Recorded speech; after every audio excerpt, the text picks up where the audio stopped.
Morocco just won AFCON 2 whole months after they lost it to Senegal.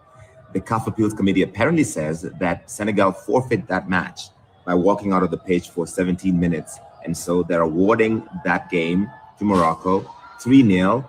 And so essentially, Morocco are the winners of AFCON 2025. But I was there at the stadium. I saw Senegal win it. Yes, they walked out of the pitch for 17 minutes. It was chaotic. We all know that. But then Gianni Infantino, who leads FIFA, Patrice Motsepe, who leads CAF, they gave the trophy to Senegal. Senegal celebrated at the stadium in Rabat. They had a whole parade back in Dakar. They celebrated, they have their medals, all of that, and now you're trying to take away that from them. The Senegalese Federation calls this an unprecedented, unfair, and unacceptable decision, and they're going to appeal to the Court of Arbitration for Sport in Switzerland. They will probably win that. CAS has overturned CAF decisions in the past, but this makes African football look so bad. Many Africans feel that CAF favors Morocco. This trophy is won on the pitch, not by email. That's what one Senegalese player says, and there are many who agree. This is confusing, so who do you consider the winners of AFCON 2025? Is it Morocco or is it Senegal? All right, who are the winners of AFCON 2025? Is it Morocco or is it Senegal? That and many more stories. Welcome to This Week in Africa, your weekly live stream where we talk about all things happening on the continent of Africa. Before we get into our stories, we will start with some introductions. I'll turn it over to you, Gloria, before I do mine. Hello, everybody. My name is Gloria Ayo. I am the founder of Diaspora Station. Basically, what we do is we talk about history and things, sometimes current affairs, things that have to do with Africa and the diaspora. And of course, I'm also an analyst on the side. So once again, I'm very happy to be back on This Week in Africa with Joe Hatagwa. Yes, and I am Joe Hatagwa, founder of Authentic African Media. We help people visit, move, and invest on the continent of Africa. We're bridging the gap between those living on the diaspora and those living on the continent. So weekly, we bring stories to you from Ghana, Sierra Leone, and around the continent. I mentioned those two countries because those are the two countries I spend the most time in. Basically 30% of my time is spent in those two countries. And for those who are thinking about visiting, moving, and investing there, I do some consulting for those two specific countries. And then I do overall consulting for the continent of Africa. And we want to give you guys the news around the continent so you guys are aware what's happening in countries you may want to visit, move, or invest in. So with that, let's get into the first story. As you saw at the top, very controversial decision made by the CAF, which is the Confederation of African Football.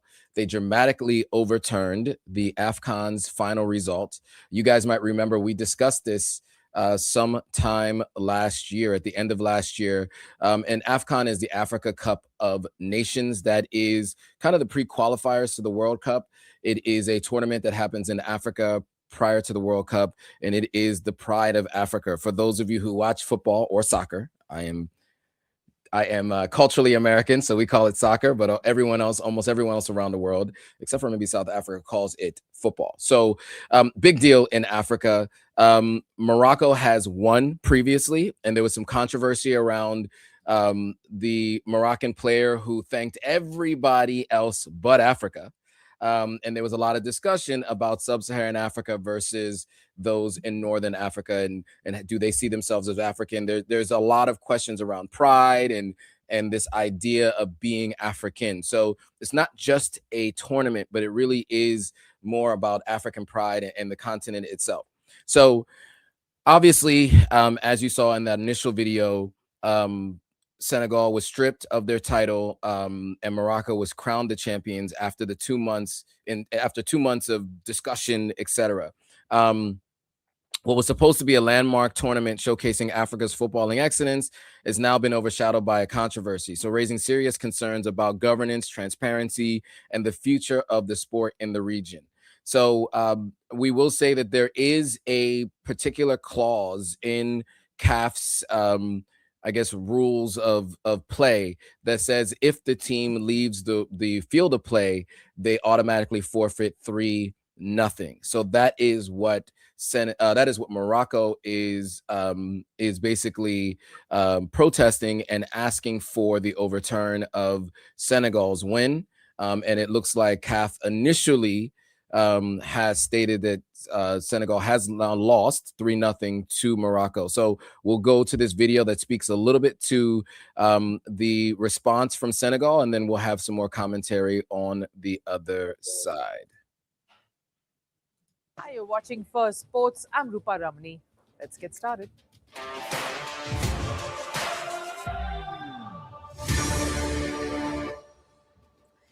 On the show today, Senegal is furious and the government has now stepped in. The matter of the stripped AFCON title has escalated. Is this the darkest hour for Africa that is trying to show its might in the world of football?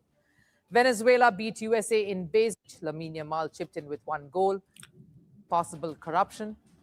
CAF is under fire, but more than anything, African football is under threat of regressing. Is this the worst chapter in Africa's footballing history? Africa has always had to fight to be seen, fight to claim their place in footballing excellence. They had to fight perceptions and constant questions of whether they truly belong at the top. It's been a seemingly never-ending cycle, and this year's AFCON was supposed to put a full stop to all speculations and doubts. It was supposed to end the debate about whether Africa is top-tier stuff, and it did. Infrastructurally, it was magnificent. The fans, the attendance, and the passion was all there. It was world-class, the talent for all to see and applaud. The tournament delivered on all counts.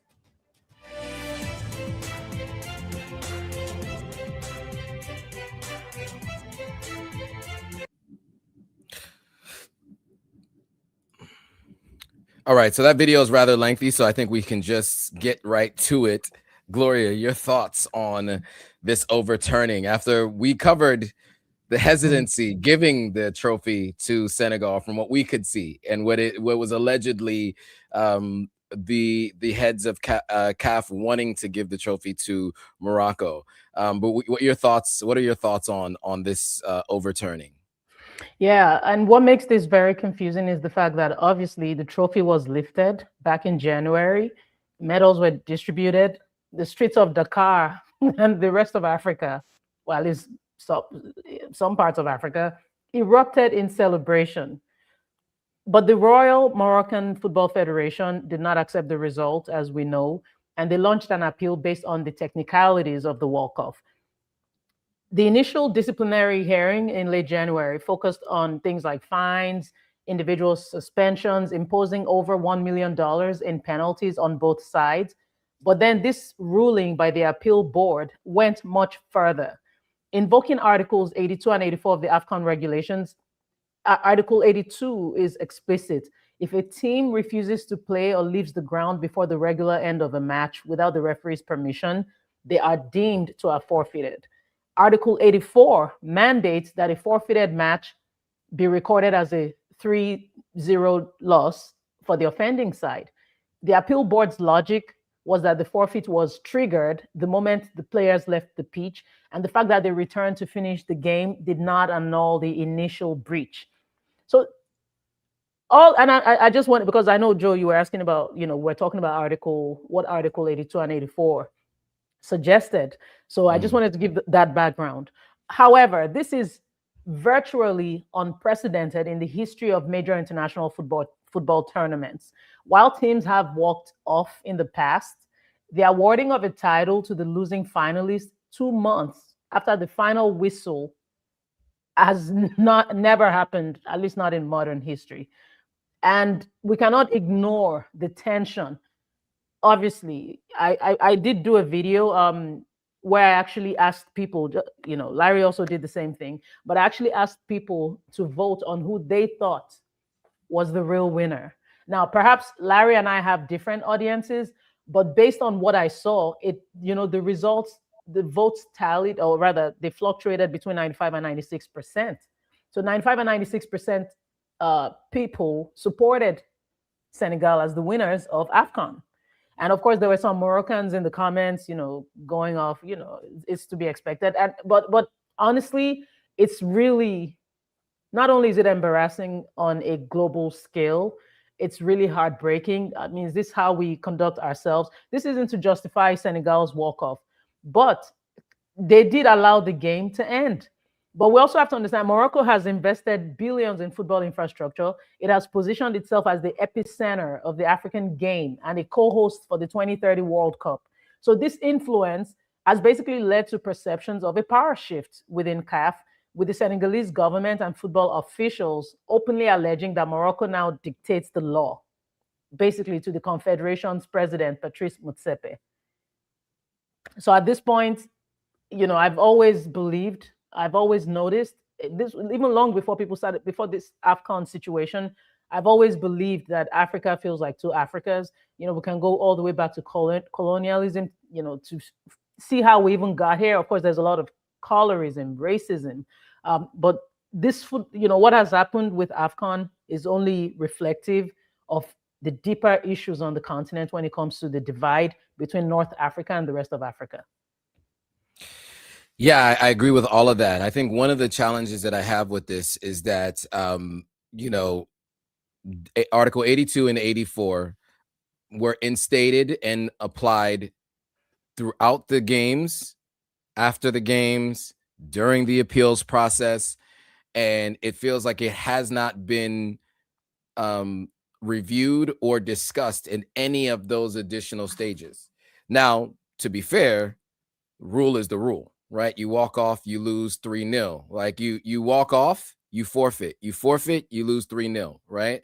And so those two, 82 and 84, are the rules of the game. It's just interesting that nobody from Morocco's side or CAF did anything or knew to say anything during the game when Senegal walked off, after they came back to continue the game, after it was awarded, throughout the appeals process. It wasn't until emails, etc., as stated recently, where it was brought to bear that this is a rule, and it was not followed. So I don't know why that is.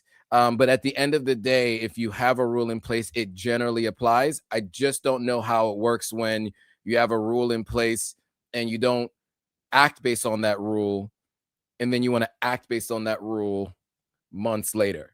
So I think the biggest challenge with this is, one, Senegal should have known that rule and not walked off. I know everything that happened that day, which was unfair, but at the end of the day, even with everything that was being done by the referees and the Morocco players to try to distract and to stop Senegal from winning, they still won on the field, and they were on their way to winning.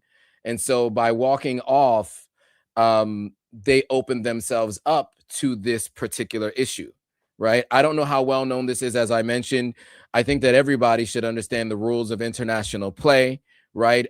Ignorance of the rules does not mean that you get to go without the rules, right?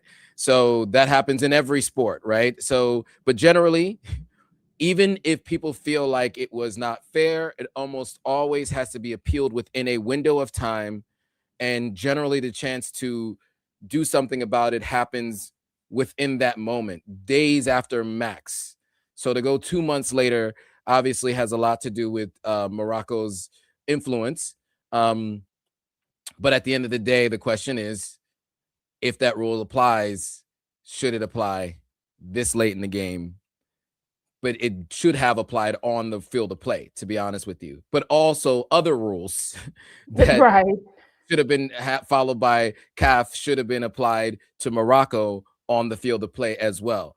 I can think that, if you want to be charitable to these folks, you might say CAF was afraid to make that decision on the field because there was a lot of aggression. There were some Senegalese fans that were breaching barriers, etc.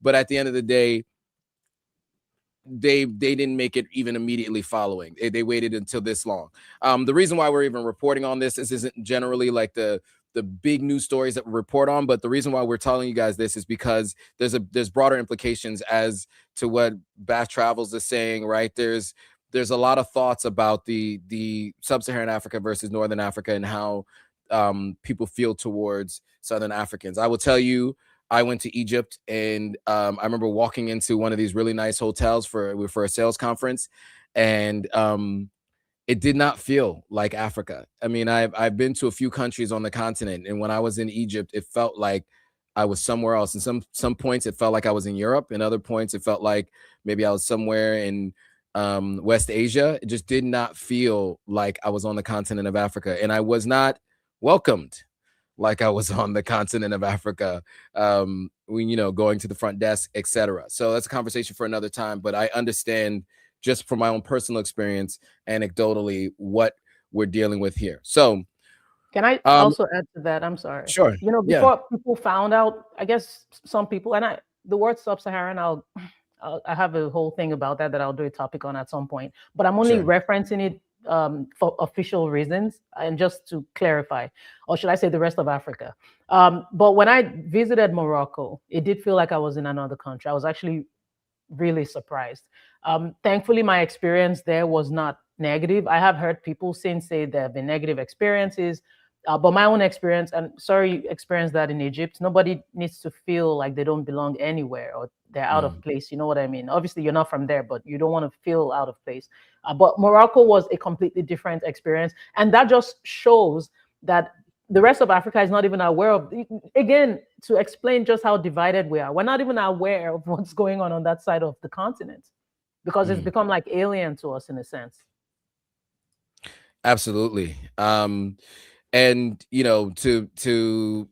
I know in the interest of time, we can move on to the next story, but we wanted to just make sure you guys were aware of that story. So now an interesting one, a growing number of South Africans are returning from abroad, meaning the United States. This comes as citizens consider leaving under the refugee program introduced by the United States administration of Donald Trump following unfounded claims of so-called white genocide, I guess is what they use as their terminology here in the country. Government data shows thousands of people are reclaiming their citizenship status in South Africa, with around 12,000 checks recorded on an online portal launched in November last year. So we will play a little bit of a video here from Newsroom Africa and have some commentary on the other side.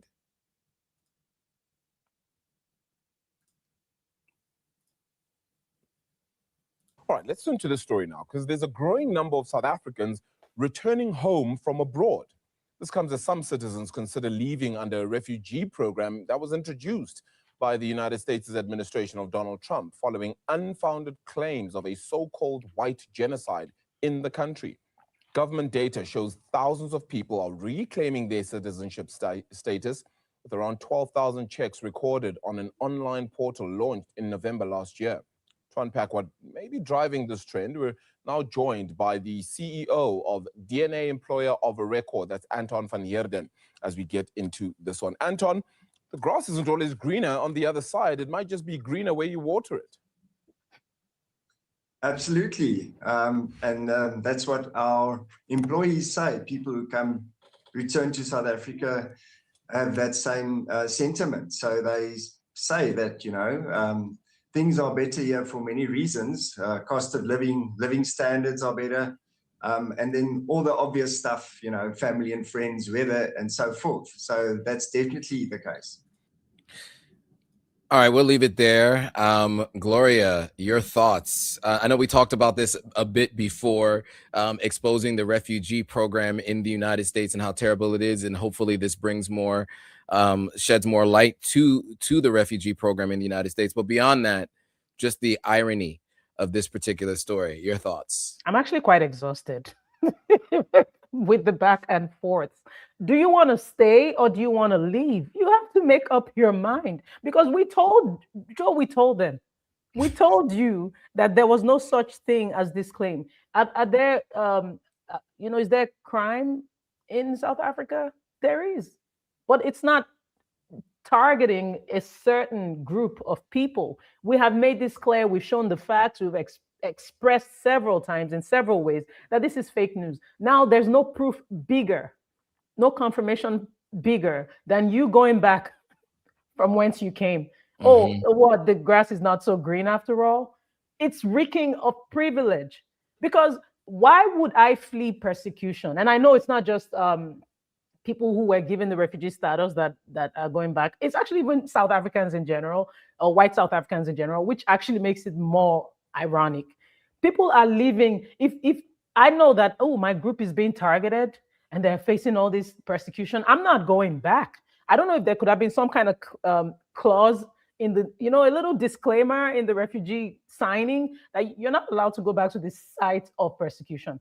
And what is really ironic and painful in all of this, and I know I'm making because it's really ridiculous at this point, but what I find extremely hurtful is the fact that there are real people on the continent who actually have needs. You think about Congo, you think about Sudan. There are people in these countries that could use some relief. But America, Donald Trump specifically, chooses to sympathize with a group of people who look like him based on a narrative that is not even true.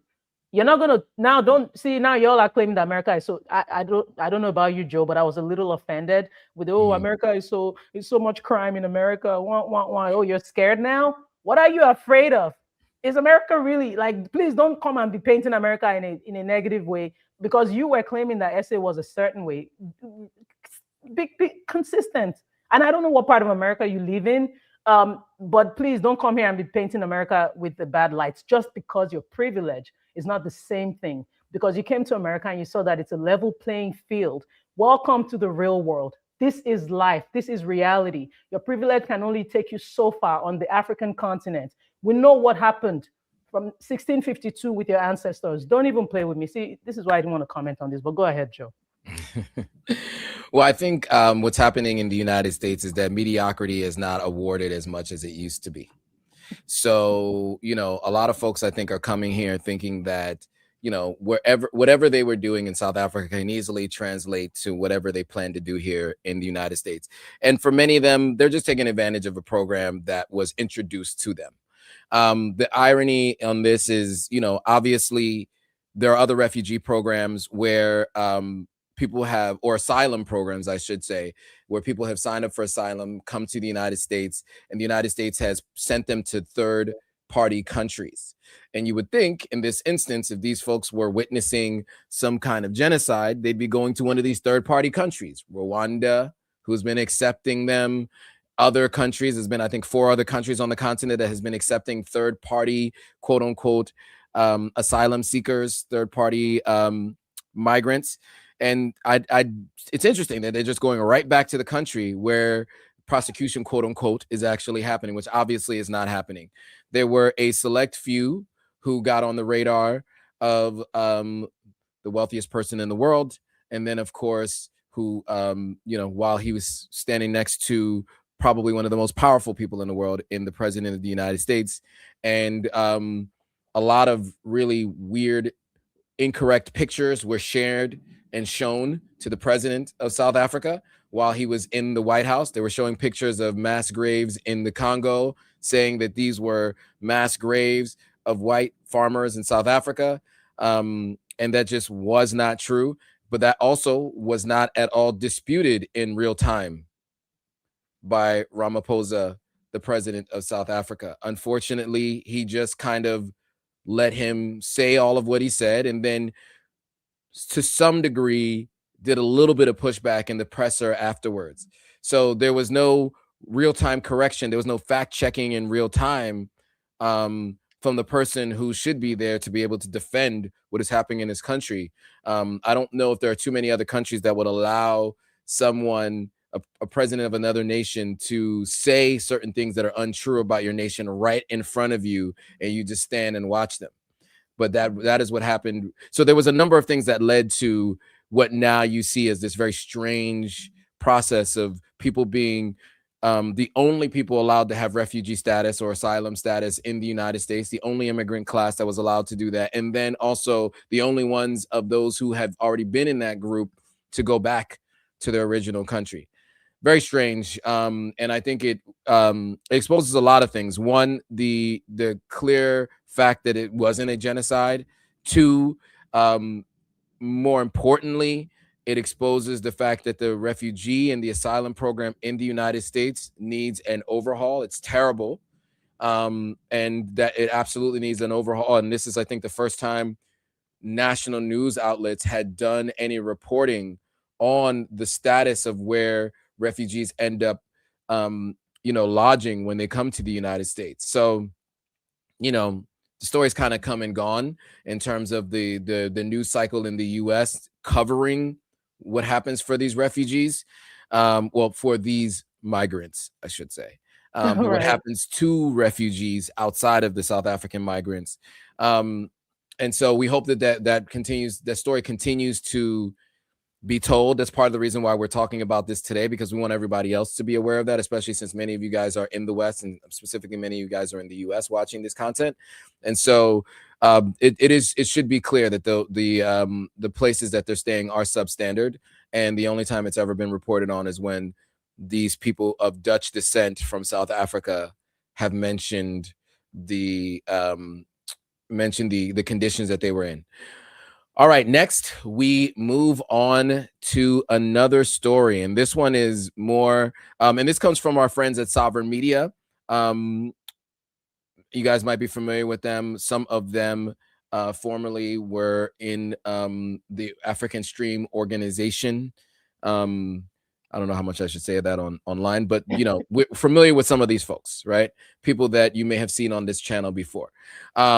So the brutal reality of American humanitarian aid is being exposed by a report that the U.S. may gamble with the lives of 1.3 million patients of HIV in Zambia to secure a monopoly over the country's minerals. So we're going to play this video. There's going to be not a lot of audio. There's some reading there to begin with, but we'll play this video and then we'll have some more commentary on the other side.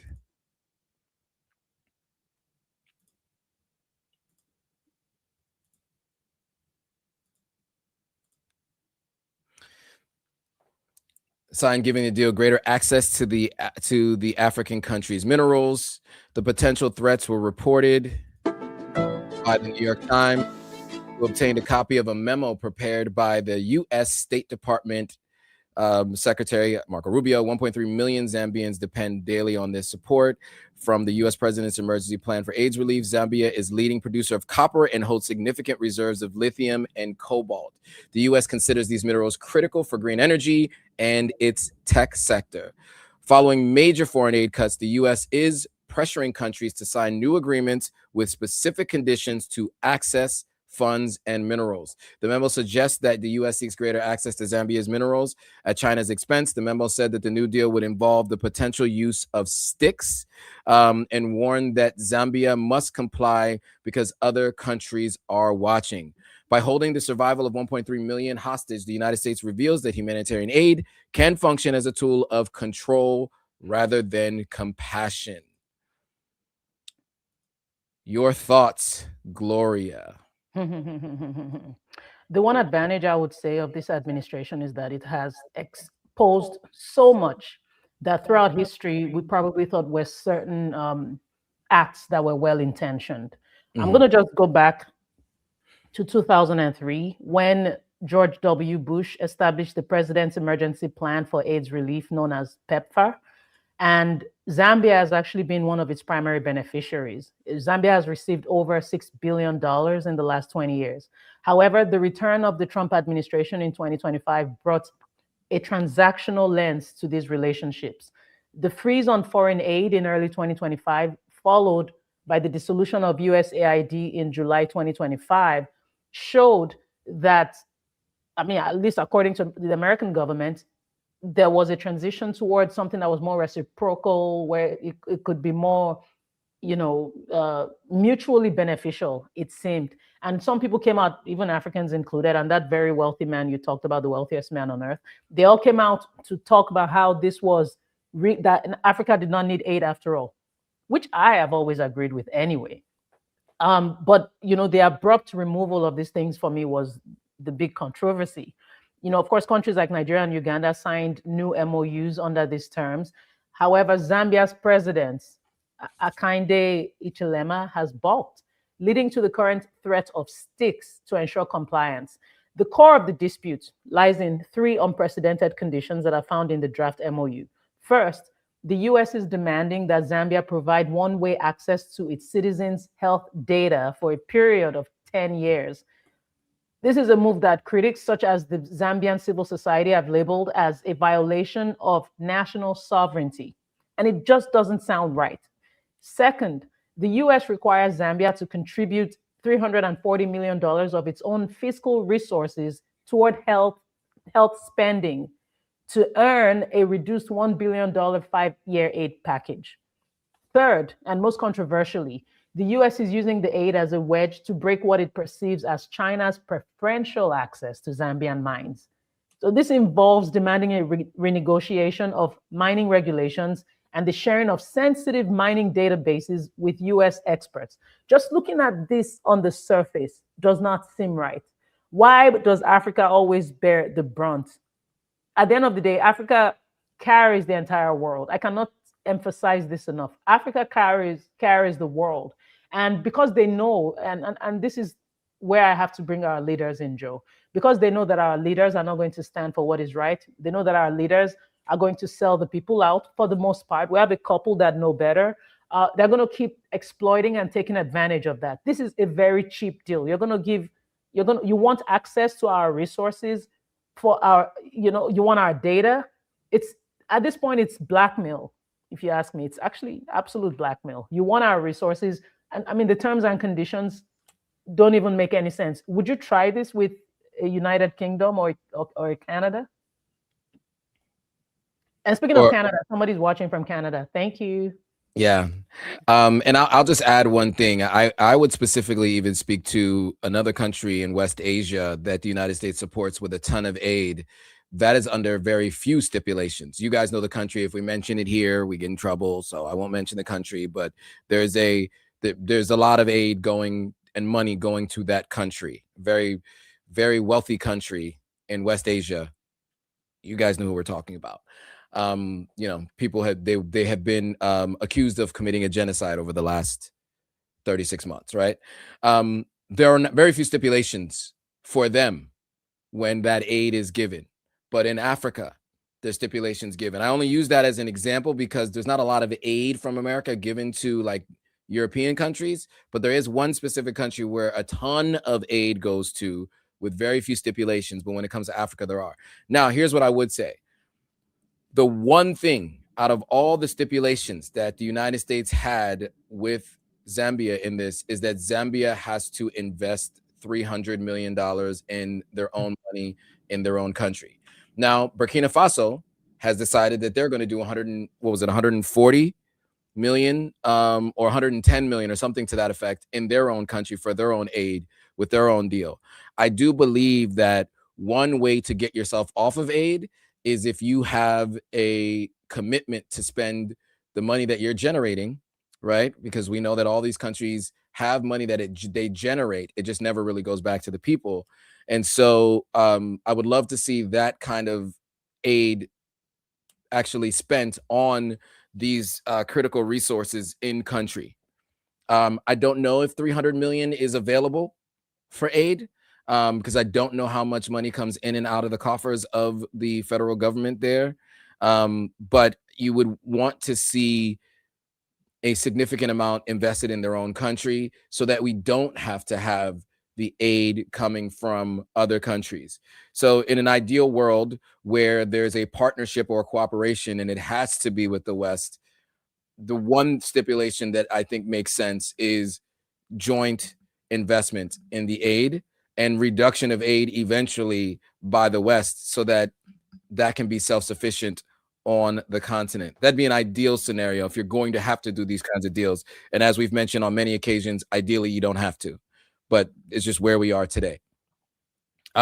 Moving on to the next story. So in a rare judgment in Belgian involvement in the former colony, a Belgian court actually ordered that a 93-year-old former diplomat stand trial for the 1961 assassination of Patrice Lumumba, Congo's former prime minister and independence icon.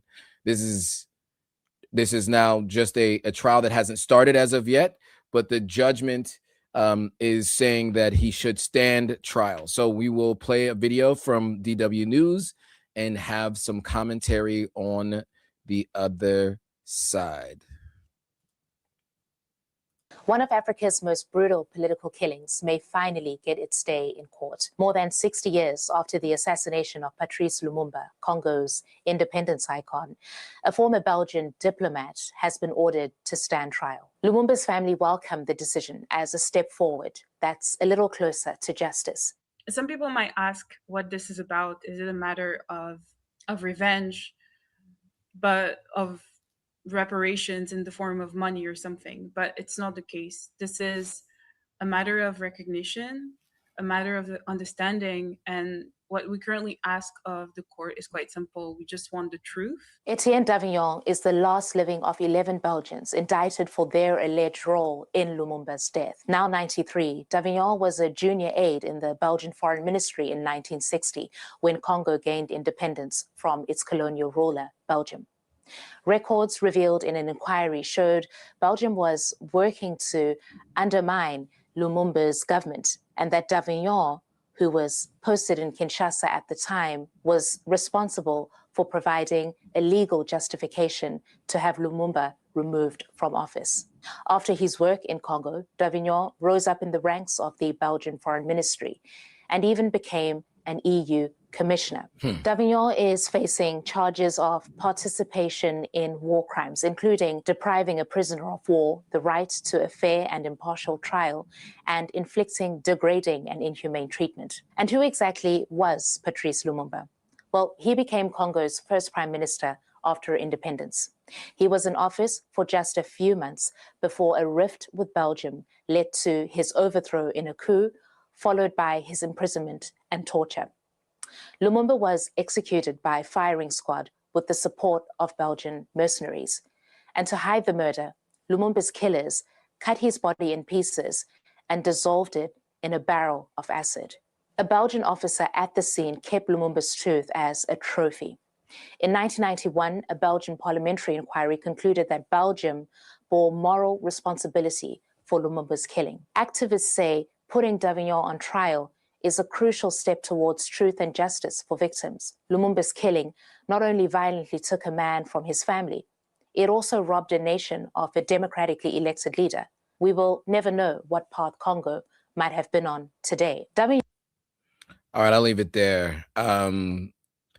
We all know what's happening in the DRC right now, and we've talked about it on many occasions. And what we just witnessed or what we just reviewed was exactly what led to where the Congo is today. So what she was saying there is who knows where Congo would be right now if Patrice Lumumba actually had the opportunity to govern the country.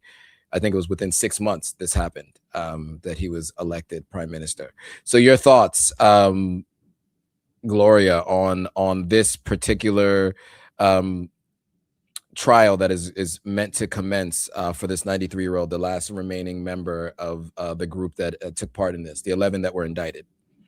Thank you, Joe. It's been 65 years. On January 17, there was obviously a lot of social media noise, if you will, around Lumumba's unaliving. Very, very hurtful to not just to Congo, but to the entire continent. Unaliving of this man, needless unaliving.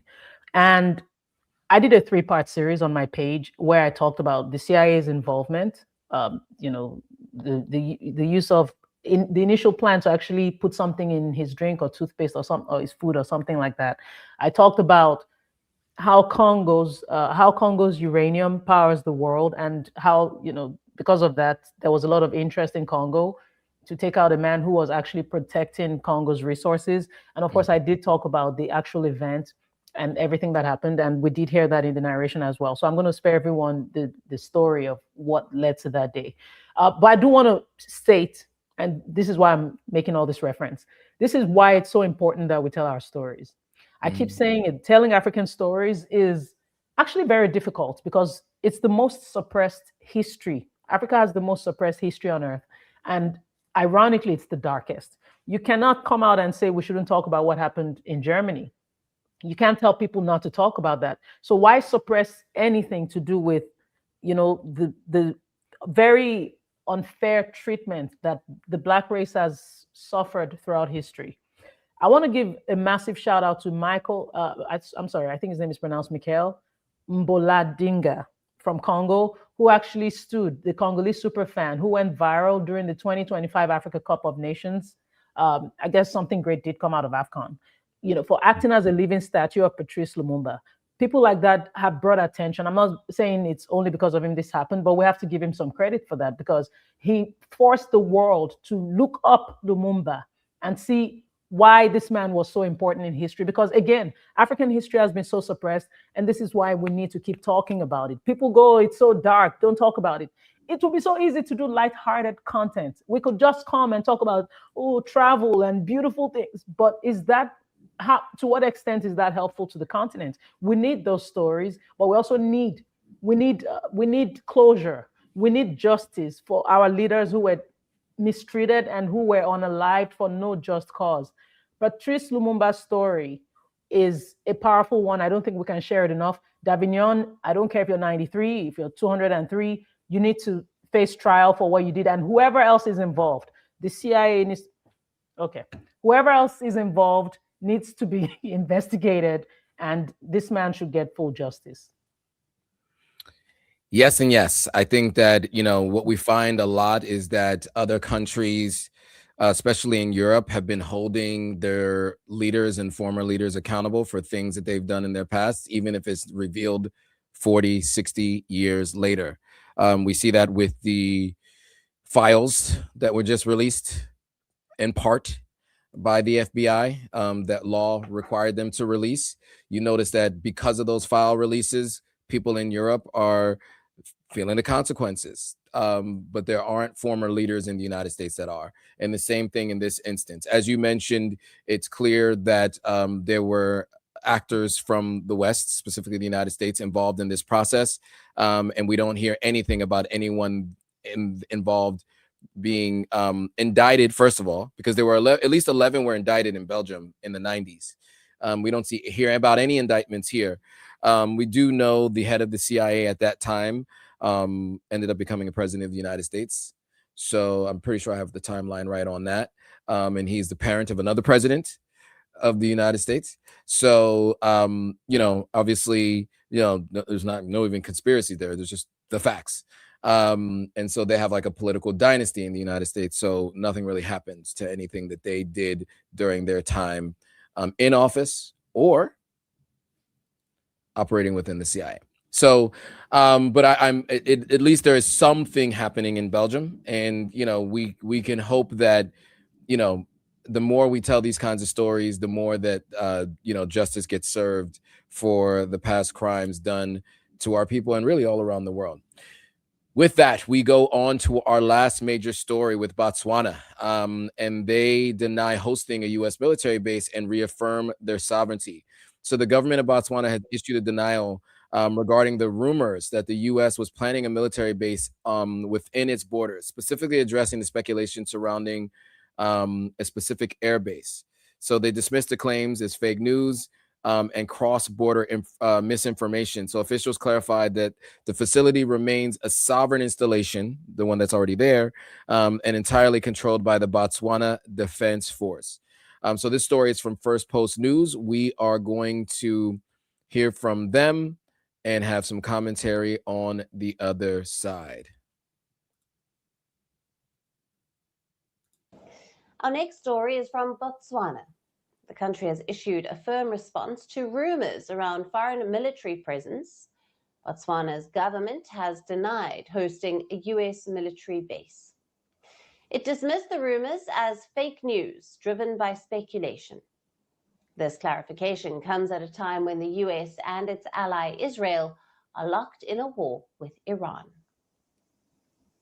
Botswana does not host a United States military base. The Bafachwa Air Base is a sovereign military installation owned, operated, and controlled entirely by the Botswana government through the Botswana Defense Force. The focus of these rumors has been the Tebe-Pachwa Air Base. The government said that the base serves Botswana's national interests by enhancing emergency response capabilities, supporting regional peacekeeping and humanitarian efforts, and maintaining the operational readiness of its armed forces. There's a little known trick to getting started in real estate, making $1,000, $2,000, or even $10,000 a day. It doesn't require you to give your own money. Sorry, guys, I skipped the story and it went right into ads. My apologies.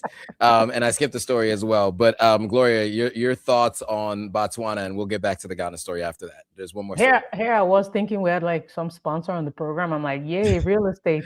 We do not. Right.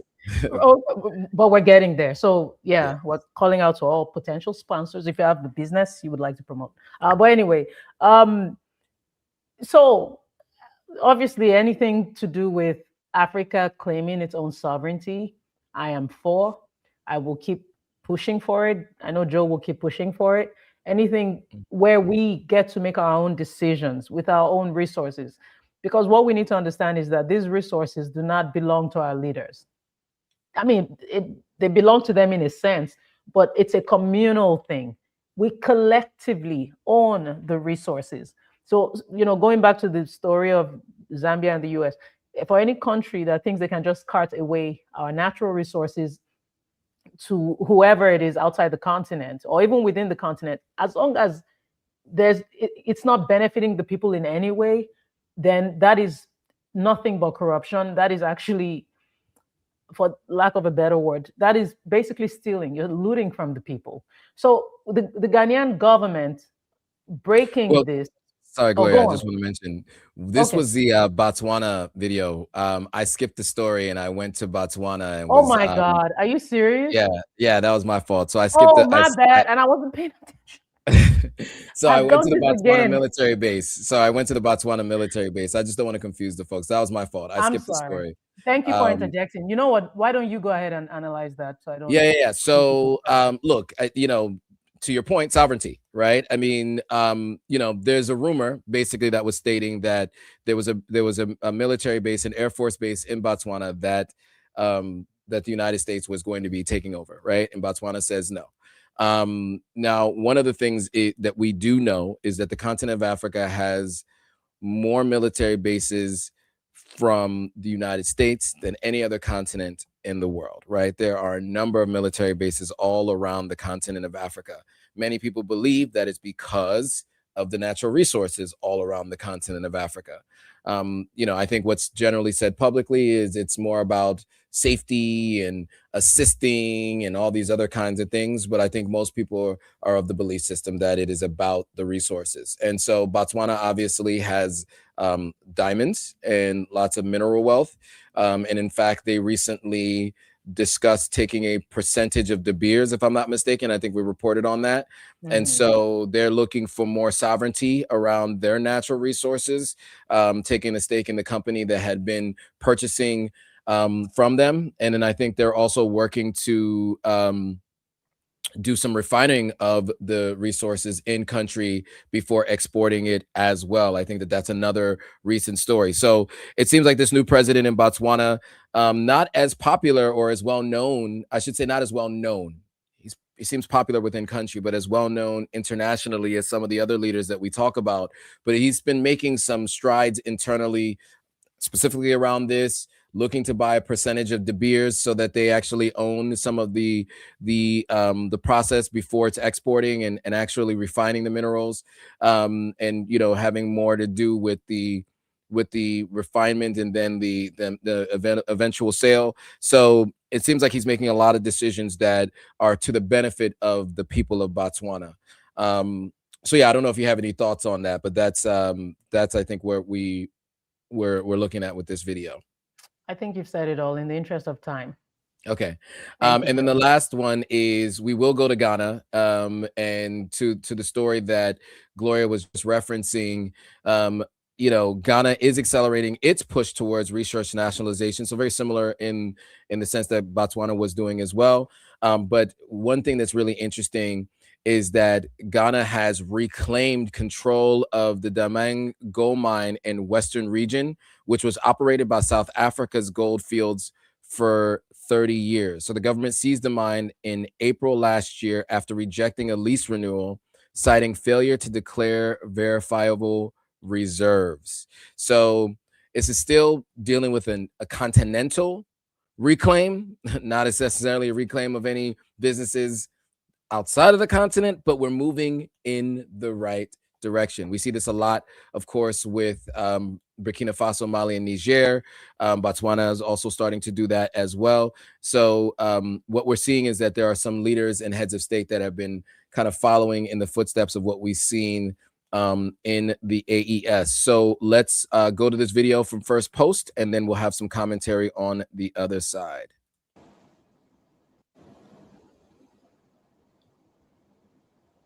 And Ghana is accelerating its push for resource nationalism. After nearly 3 decades, a foreign mining giant is out and local players are moving in. For 30 years, the Damang gold mine in western Ghana was run by South Africa-based Goldfields, but that era is now over. The Ghanaian government has reportedly rejected Goldfields' lease renewal, citing a failure to declare verifiable reserves. Instead, authorities seized the mine in April last year and are now vetting 3 local bidders to take over.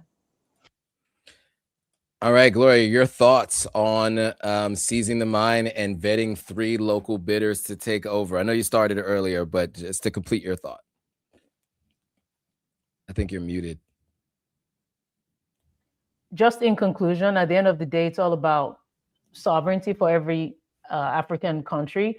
And if Ghana is able to keep their mining and keep things nationalized and local, I think that is a great first step. Now, whatever happens after that, obviously, we can only hope that the government does things in the interest of the people. But I think that is an incredible first step. And I hope we have more African countries doing the same.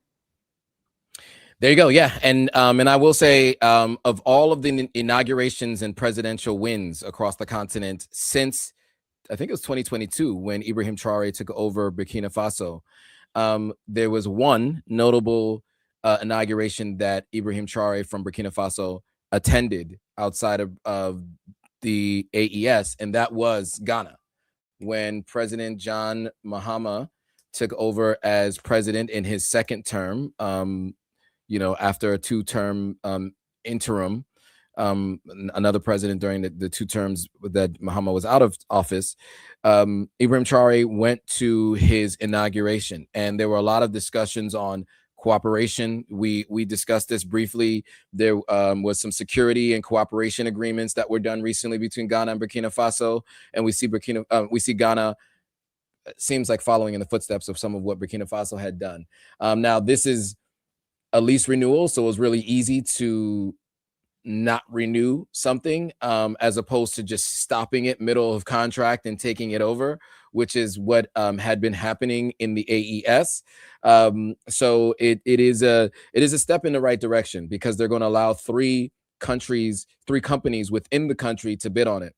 What I'd like to see is if there are any other leases that are up for other European countries, if the same is done.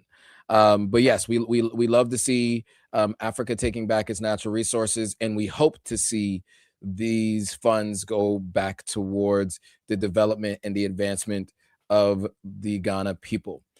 With that, we have a couple of stories from around the continent that we wanted to get into. Some of you may or may not be aware, Idris Elba was knighted by the King of England.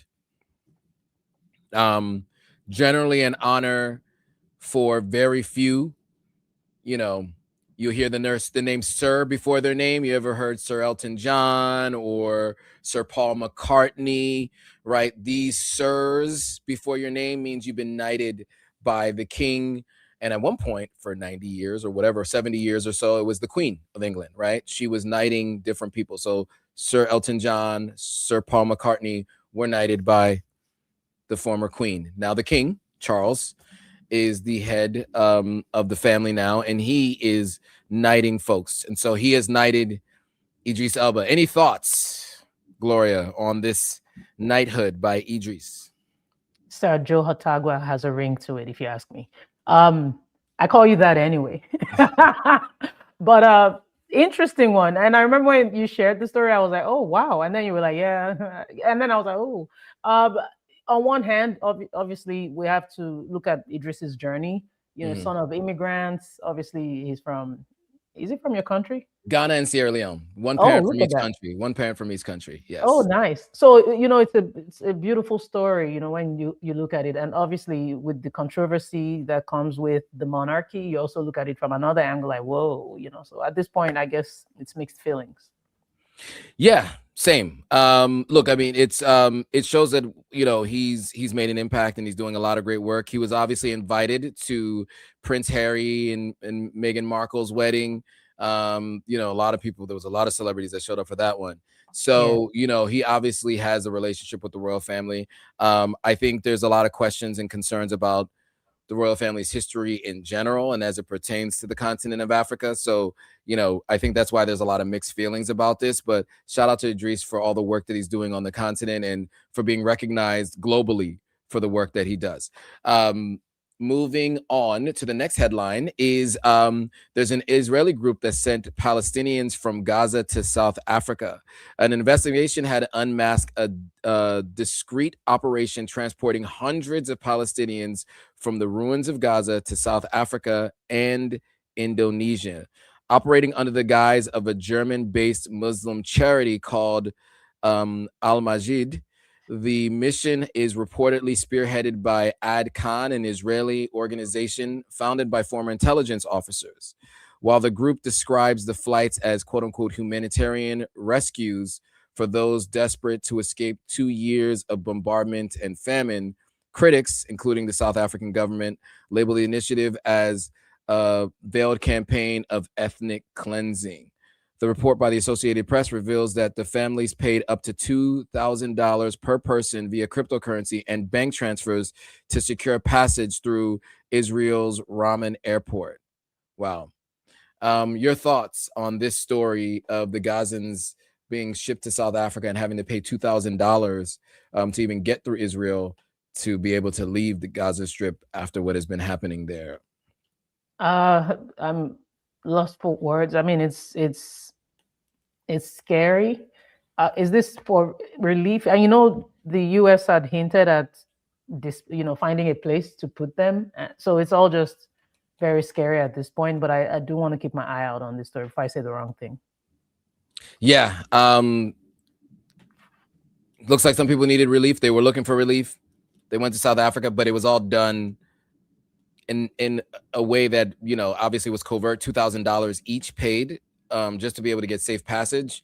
I mean, this is not the way you would anticipate something like this being done, right? There needs to be cooperation between the two countries. And by the two countries, I mean Palestine and South Africa. If this is what makes sense, that would be what would be the way to do something like this if this was to happen, because it seems like the strikes will not be stopping anytime soon, unfortunately, on the Palestinians. And so it seems like there may be no other choice but to try to find ways to leave the country. Okay, last two stories. The president of Guinea was finally found, or finally resurfaced after being gone for weeks. Thoughts? Anything you want to add to this? Welcome back, sir. Speaking of sir. Yeah. Glad you've been found. Yeah, I mean, what we find is that a lot of presidents on the continent leave their country to go get medical treatment. Very often, it's not really disclosed. In this case, it wasn't. He was just gone, and now he's back. Wow. So there are questions about why he was gone, where he went, But you know, it is what it is. I will mention that the leader of Guinea is also the leader after a overtake of the government, and he although in West Africa is not part of the Sahel region or the AES, not part of the AES. And so I've always been interested in why they hadn't included him. But we'll keep an eye on this and more. Okay, and then lastly, maybe this is one of the reasons, but go on, Joe. Potentially. Tinubu, president of Nigeria, visits the UK, and the old king himself assisted Tinubu in walking a few times, which has been a point of controversy. Viral videos showing that just speaks to some of the age of some of the leaders. Now, he hasn't ruled technically for as long as many of the other leaders his age, but it was quote unquote his turn when he was running. That was one of his campaign slogans. So and he's been behind the scenes of the APC party for a very long time, as many people who are from Nigeria do know. But anyway, your thoughts on his trip to the UK, all the controversy surrounding it. Oh, I have to comment on this. Okay. Here's a video that I recorded, how Enugu changed Nigeria. This has to do with what happened in 1949, what the British did to some miners in 1949. This case has been reopened. Please feel free to check it out on on any of my platforms. How Enugu changed Nigeria. How the miners, who all they requested was fair treatment. I'm going somewhere with this. Mm-hmm. All they requested was fair treatment, to be paid, because they weren't even getting paid. Very poor treatment by the British who hired them, and they protested silently, peacefully. And the British, F.S. Phillip, the British superintendent, ordered his men to unalive these men. I think it was at least 21 miners with a lot injured. And the case has been reopened many years later. The British government owes these miners and they owe the families of these miners a ton of money. Now, I appreciate, I guess, the president doing what he can to, be diplomatic or whatever it is. I don't know the essence of this visit. She was, how do I phrase this? So because of the algorithm, something very tragic happened in Maiduguri in Nigeria, mm-hmm. and the president was in the UK. The first thing that came to my mind when you talked about this story was from one monarch to another. Yeah. If you know, you know, because mm-hmm. it's like Nigeria is basically a monarchy at this point. But he's in the UK. Something really tragic happened in Maiduguri where a ton of people were unalived, where some people unalive themselves to unalive other people. Read between the lines. Self-unalivement. Yeah, self-unalivement. By bomb. Good one, Joe. So yeah, that happened, and our president is in the UK. Anyway, I say all that to say, I bring up the Enugu story to say, I hope you talk about that story. You have that conversation with the king. I hope you talk about all the injustice that has happened throughout, not just Nigeria, but throughout the continent, and you ask for justice for those people. It's not just about handshakes. It's a good thing you didn't make this the main story, because I would have had a lot to say, as you can tell. Yes.